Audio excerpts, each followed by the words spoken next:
Whatever happens, we've got to bless and not curse. No matter what happens, no matter who comes into power, no matter what the people around us are thinking or are saying or doing, that we bless others instead of cursing. And even if others curse us because they don't really understand the things of God, they don't really understand the knowledge of God, they don't really understand the ways of the Lord, and they might curse us. But what does he say? He says, if anybody curses you, you bless them. That's going to be a hard thing to do, but I think in the days to come, we're going to have to be doing it more and more. And I think God's going to be faithful, and he's going to be there with us all the way through. Amen? Praise the name of the Lord. All right.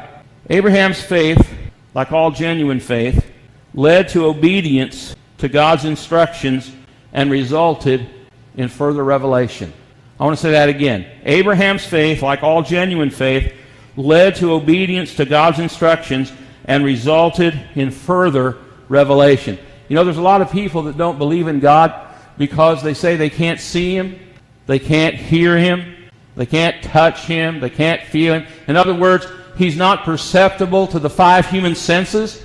And because they are carnal people, body-ruled people, that's what carnal means. It sarx means body-ruled instead of spirit-ruled. They are body-ruled people, and they give themselves over to sensuality, and it's only what they can perceive through the five senses that they have faith to believe in. And so they say, well, I can't believe in God unless I see him, unless, blah, blah, blah. And then I'll have people that say, well, God just prove himself to me. I remember when I was my first pastor, I had this man that lived next door to me, and he was a coon hunter. And he had a bunch of coon dogs. I don't know if I told you this story before or not. His name was Dave, and he lived next door to me.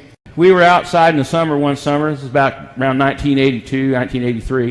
And we're sitting out in the backyard of my house, which was right next to his house, and the coon dog cage was back in the backyard. And he was saying, he says, well, no, Brother Randy, that's what he used to call me. He says, Brother Randy, he says, I really have a hard time having faith in God. I have a hard time believing God.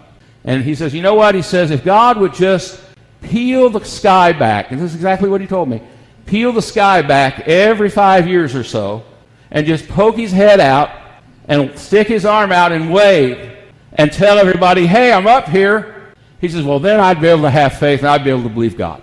And so I don't know. Sometimes God will give you the strangest things. But I was sitting there with Dave, and he's a pretty simple guy. I don't think he had much more than a high school education.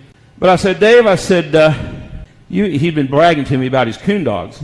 And he had this one as a blue tick, and it was a championship coon hound. So I said, well, Dave, you got some pretty good coon hounds there, don't you? He says, oh, yeah. He started telling me the stories about his dog and everything like that. And I said, well, you got pretty good faith in those dogs, right? He says, well, yeah.